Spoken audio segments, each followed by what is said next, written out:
না একটু হাঁটি। এত সুন্দর জায়গা এই বিকেল বেলা আমরা উপভোগ করতে পারবো এটা আসলে বুঝতে পারি নাই। এখন আসার পরে দেখতেছি যে দুর্দান্ত একটা অবস্থা, চমৎকার একটা পরিবেশ। আর সাথে যদি থাকে এরকম একটা আমার ছোট ভাই তাহলে কি আর কিছু লাগে? ওফ, এটা আসলে আপনাদেরকে বোঝাতে পারবো না এটা কত সুন্দর। মোবাইলের স্ক্রিনে দেখে আসলে এটা কখনোই বোঝা সম্ভব না, তারপরেও যতটুকু সম্ভব দেখানোর চেষ্টা করতেছি যে আসলে আমরা কোথায় আসছি আর কোথায় যাচ্ছি। দেখার আগ্রহটা অনেক বেশি, যার জন্য এই তোরা কি করলি, আমাকে যাওয়ার জায়গা তো আটকায় দিলি রে। আমার ভাইটা এই ব্যান্ডটা আমাকে জায়গা আটকায় দিছে।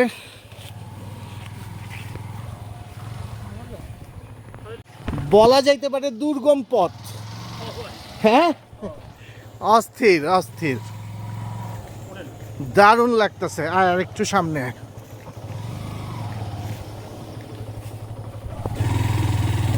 আমি শেষ পর্যন্ত যাইতে চাই, শেষ না দেখলে আমার ভালো লাগে না। জানে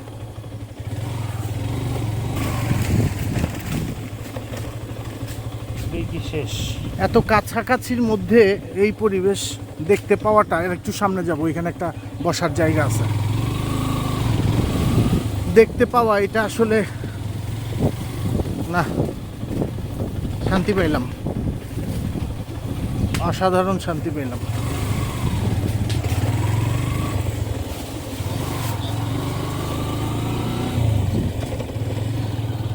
দেখ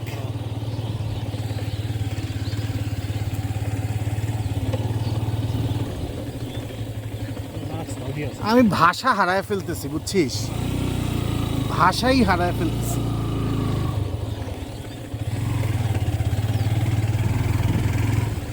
আমারে বলছিল যে 2 ঘন্টায় ঘুরে শেষ করা সম্ভব না। এই যে একটা মোটামুটি একটা সীমানায় অথবা কাছাকাছি আমরা মনে হয় আসলাম। সীমানায় আসলাম একটা মোটামুটি কাছাকাছি একটা সীমানা। এইখানে আরো কিছু থাকতে পারে। আহা, পাখি দেখি না রে, এখানে গাছপালা পাখি পানি সব পাচ্ছি। ওফ মুন্না, আয় একটু হাঁট হাঁট, আয় একটু হাঁট।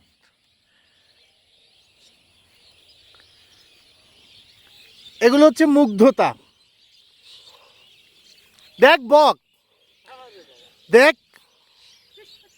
ওফ ওফ ওফ ওফ ওফ ওফ।